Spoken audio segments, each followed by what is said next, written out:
are not coups d'etats. These are revolutions. They are revolutions because it has become obvious that those who are lackeys of France in the Sahelian region were manipulating the electoral process, were using institutions such as the judiciary for purposes of perpetuating the French agenda. And that these young men from the military came out and said, no, when the people cannot do it through traditional revolution, we are going to do it through the barrel of the gun and use the institution of the military to change the equation. And they have changed the equation. How have they changed the equation? First, they are saying we are cutting political ties with Paris. Secondly, we are cutting economic ties with Paris. We are getting out of any organization which is led by France. We are cutting off the situation that compels us to use currency that is printed in France. We are ensuring that our resources are going to be refined, and they are entering into arrangements with a number of countries, including Russia and China, to begin to build institutions and installations that are going to refine their uranium, refine their gold, so that there is value addition. What is happening in the Sahelian region is, in my submission and in the view of many independent commentators, the beginning of the total liberation not only of those countries but the former French colonies. And it is not lost on me that the leaders of those countries are sending a very clear message. They are sending the message that any institution which makes the claim that is a Pan-African institution but is being controlled from outside will be defied. I remember that day, the day after the coup d'etat in Niger, and I remember the meetings that were held in Accra, Ghana, the meetings that were held in Abuja, Nigeria, the meetings that gave a 72-hour ultimatum to Niger and said, we are going to invade you, not in so many words, but we are not going to allow you. I remember the sanctions that were imposed upon Niger. And I remember all the three leaders, Traoré in Burkina, and I remember the new leaders in Niger. I remember the leaders in Mali saying, we are now entering into a military pact. You attack Niger, you have attacked Mali, you attack Burkina, you have attacked Mali, and you have attacked Niger, and of course, even Doumbouya in Guinea-Conakry said, we will join you. That is a new face.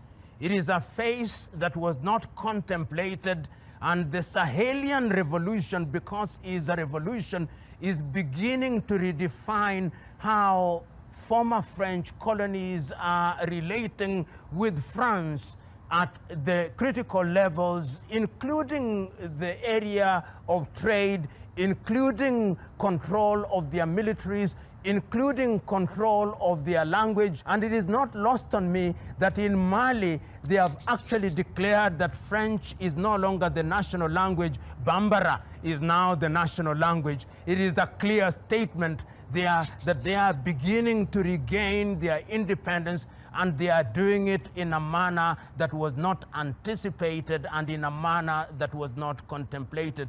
It begs the question, will the men in uniform continue to be in power until kingdom come? No. They have said in Burkina, they have said in Niger, they have said in Mali, they have said in Guinea-Conakry, we are midwives. We have come here for a short time to clean up the mess that has been with us. We have come here to clean up the mess that the French have always created. We have come here to ensure that the insurgency, which is sponsored by the French in Burkina Faso, which is sponsored by them in Mali, which is sponsored by them in Niger, which is sponsored by them in Guinea-Conakry, that this insurgency will eliminate it and will introduce a new system of governance which will allow the peoples of our country to participate in their governance without being controlled from Paris. They are saying that we have been puppets for too long. We are now regaining our independence, and this revolution is a revolution which is unique, is a revolution which is being defined and refined by young Africans whose agenda is the spirit of Pan-Africanism. The Sahelian revolution is a revolution which will change the continent of Africa and redefine Africa's relationship with the former colonizers. In order to understand the Sahel, we must go back to the year 1958, when Charles de Gaulle governed France. And when Charles de Gaulle and his administration took the decision that their former colonies would be granted independence, and asked that they vote no or yes. Yes, to mean that you would regain something called independence, but you would remain under France. No, to mean that the French would run away. Only two countries voted no: Algeria under Ahmed Ben Bella and Guinea under Ahmed Sékou Touré. The rest of the countries remained under the tutelage of France and have remained so, controlled politically and economically, including their currency, the CFA franc. So that recently, in the 21st century, when young men in the military took the decision that they would change things, it was something that shocked the French and shocked the world. Shocked the French because they said, we are now gaining our independence. What we had was not independence. And I listened so very keenly to Doumbouya in Guinea-Conakry. I listened very keenly to Aïta in Niger. I listened very keenly to Traoré in Burkina Faso, and their message was clear. There are those who said within ECOWAS that Mali must not, when we talked about Mali at that time, they said Mali must be expelled from ECOWAS.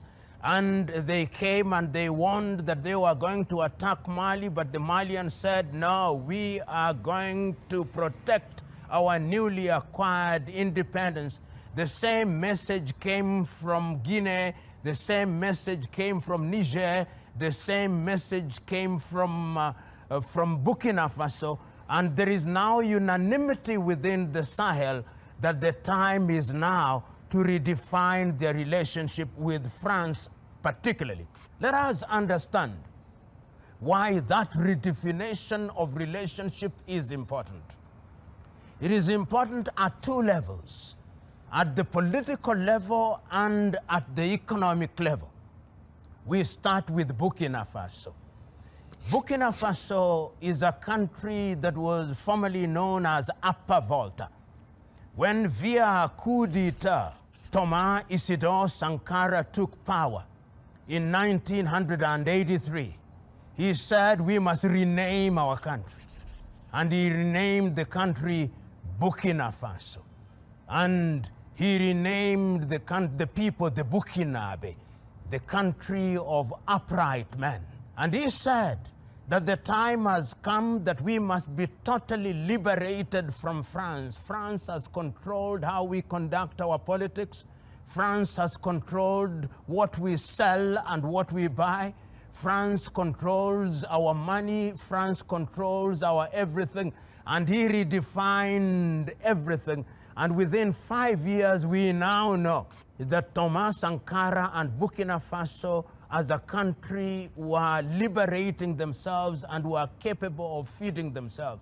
He said we must take charge of our gold, we must take charge of our uranium. But within 5 years, in 1987, they had induced Blaise Compaoré to assassinate him. And this is always important to remember.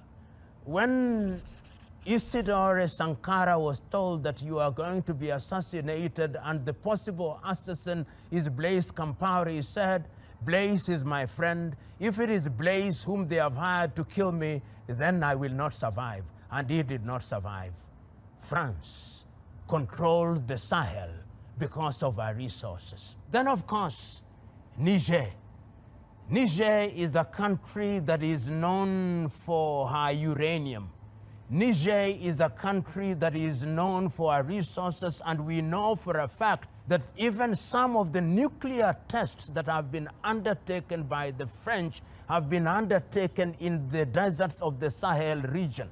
We know that that particular area is rich in all manner of resources, and the Nigerians took the decision that we are going to change this. When the coup happened, one of the things that was most frustrating was that a decision was taken that Niger must be treated differently, and people don't understand why ECOWAS reacted in the manner that it did. It was uranium. It was the uranium that is not only used in France, but is used in different parts of the world for nuclear facilities. And Niger sits upon uranium that has value that is inestimable. And the idea to ensure that Niger was ostracized from the ECOWAS community was at the behest of the French. And it is important that the Sahelians have taken the vow that they are going to protect Niger. Outside of Niger, we are also aware that the Malian regime with Assimi Goïta, who is the current president, have taken the decision that they are going to ensure that Mali, even with the sponsored insurgency, is going to remain a country that is independent. And it is not lost on me that Mali is the home of one of the most important freedom fighters in Africa, Modibo Keïta. So the spirit of Modibo Keïta is now resurgent in Assimi Goïta, and we can see that that particular country is also moving in the direction of ensuring that they are liberated from French domination. And once again, we know that Mali is a country that has a long history with Sundiata Keïta, with Mansa Musa, and the Niger River flows there and supplies oil. And in the areas such as Timbuktu in northern Mali, we know that there are major resources. The same with Guinea-Conakry, which may not be described as being specifically in the Sahel, but is one of the countries that is supporting the activities that are going on in the Sahel to the extent that they are redefining how Europe, particularly France, relates with Africa. Which begs the question, what is new in Sahel? What is happening in the Sahel that is new? Is it a revival of Pan-African spirit? Is it something that is going to change the complexion of that region and by extension change the complexion of the world? Commentators are now saying that while many are quick to characterize the changes in the Sahel as coup d'etats, and therefore against the African Union declaration that Africa will not entertain non-unconstitutional changes of power, Pan-Africanists and those who know how France is operating and has operated say these are not coup d'etats, these are revolutions.